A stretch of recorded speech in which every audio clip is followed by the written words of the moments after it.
Hi, and welcome to the Speed Edition. In this video I'd like to speak about tuning your BMW B58. Now the B58 is BMW's 3 litre straight 6 turbocharged engine. It's found in the M240i, the 340i, the 440i, the 540i, the X3 M40i, etc, etc. And I'm talking about the Gen 1 B58 here. Now the question is, should you tune your B58? 60.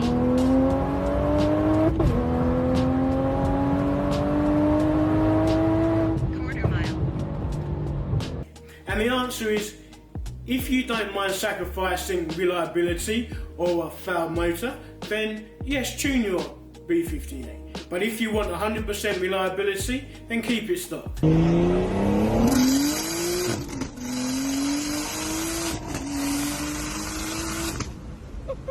So what is engine tuning?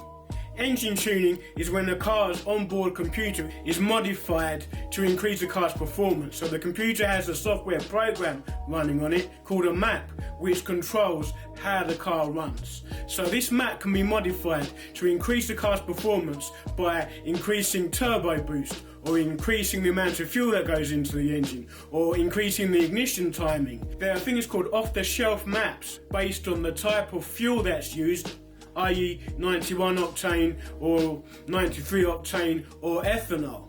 And basically your map needs to correspond with the type of fuel that you're using in the car, and also the bolt-on parts that are used to increase performance. Tuning the B58 with the stock turbo on a stage 1 or a stage 2 or a stage 2 plus tune is pretty safe. The engine can run for thousands of miles extremely reliably.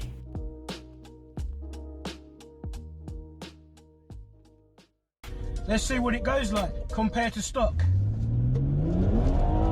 So right now you felt the car spinning. So immediately the first thing you notice is there's a ton more torque. What is the most impressive aspect of this car is the power. This thing is so freaking fast. This B58 engine it's like you put your foot into the gas pedal and just instantly you're met with this massive shove of torque and just pure performance and power. Now, when you start upgrading your turbos to a hybrid or a single big turbo, then that's when reliability starts to fall. The transmissions can't take much more than 650 pounds-feet of torque, so they need to be upgraded. And also the motor, the engine itself, is probably at its limit at just over 600 wheel horsepower.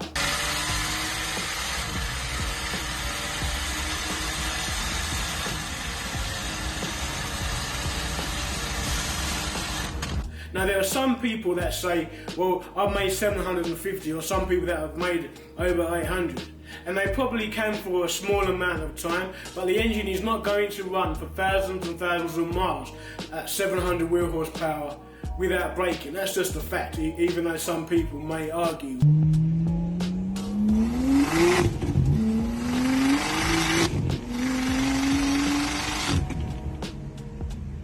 When it comes to the Gen 2 B58 or the TU for technical update, then these cars are just built slightly stronger than the Gen 1. So they have a lower compression, stronger pistons, stronger rods, higher flowing fuel pump. So if you do want to make 700 horsepower to the wheels, then I would recommend the TU engine, which comes in the 2020 Supra, or the M340i, or the Z440i. So this is the engine to go for when you want to make the most power on a stock engine. That being said, the Gen 1 B58 is still a strong engine, providing you keep it below 600 horsepower to the wheels.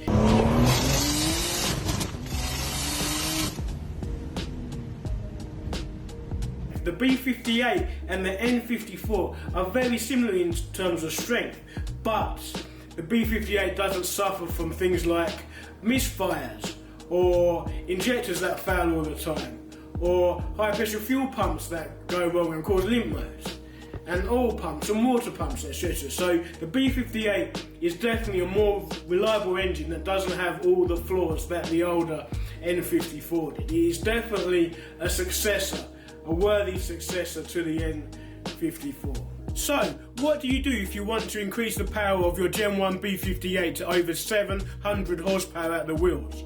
Well, I'll talk about that in my next video.